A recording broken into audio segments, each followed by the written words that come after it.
మంత్రి పదవి. అనగనగా ఒక దేశాన్ని ఒక ఫాదుషా పాలిస్తూ ఉండేవాడు. ఆయనకు ఒక తెలివైన మంత్రి కావాల్సి వచ్చాడు. రాజ్యమంతటా చాటింపు వేయించగా ఎంతో మంది వచ్చారు. వచ్చిన వాళ్ళందరినీ ఫాదుషా పరీక్షకు పెట్టాడు.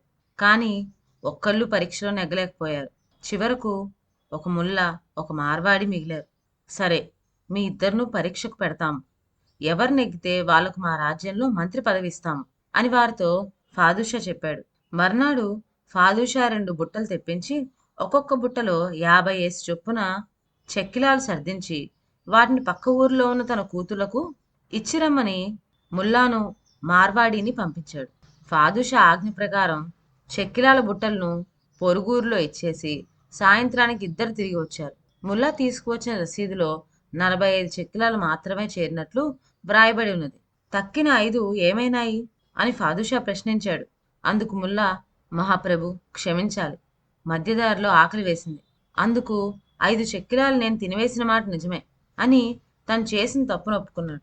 అప్పుడు ఫాదుషా ముల్లా అవివేకానికి అమాయకత్వానికి లోపల నవ్వుకొని, యుక్తి తెలియని ఈ వాజమ్మ మంత్రి పదవి ఎలా నిర్వహించగలడు అనుకున్నాడు. తరువాత మారవాడి వైపు తిరిగి, మరి నీకు మాత్రం దారిలో ఆకలి వేయలేదా?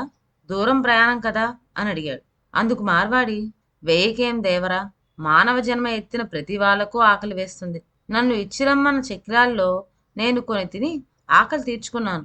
అయితే ఒక్కొక్కదానికి జాగ్రత్తగా అంచులు చిదిపి తినటం చేత స్వరూపాలు చిన్నవైనాయి గాని లెక్కలు తగ్గలేదు.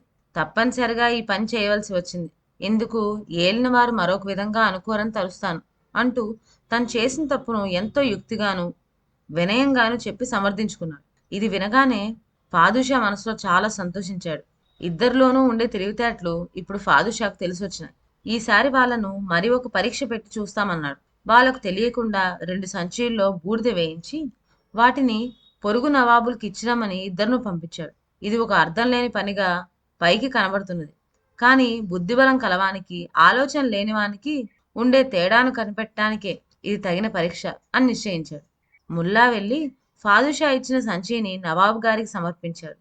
ఆయన విప్పి చూచి, ఏమయ్యా, ఇదేమిటి బూడి తీసుకొచ్చావు అర్థం లేకుండా? నీకేమైనా పిచ్చెత్తిందా అని కోపగించాడు. ముల్లా హడలిపోతూ, మహారాజా, ఫాదుషా వారు ఇచ్చిరమ్మన్నారు, తీసుకువచ్చాను.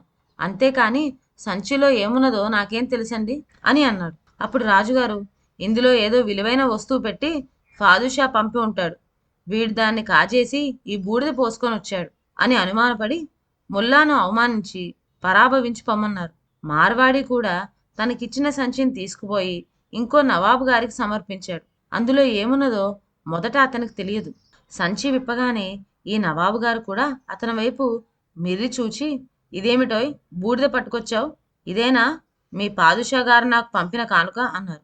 యుక్తిపరుడైన మార్వాడి పరిస్థితులు ఆలోచించి, ప్రభు, మా ఫాదుషా వారు ఈ మధ్యన మక్కా యాత్ర సేవించుకొచ్చారండి.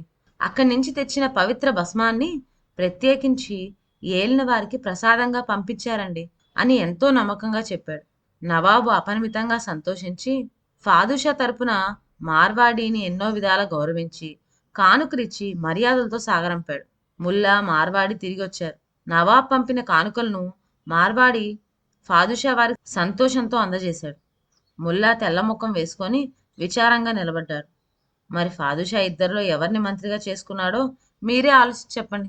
జవాబు తెలిస్తే కమెంట్స్లో రాయండి. ఇక సెలవు. నా ఛానల్లోని కథలు మీకు నచ్చినట్లయితే నా ఛానల్ను లైక్ చేసి సబ్స్క్రైబ్ చేయండి. షేర్ చేయడం మర్చిపోవద్దు. కొత్త కథల నోటిఫికేషన్ కోసం బెల్ ఐకాన్ ప్రెస్ చేయండి. Thank you.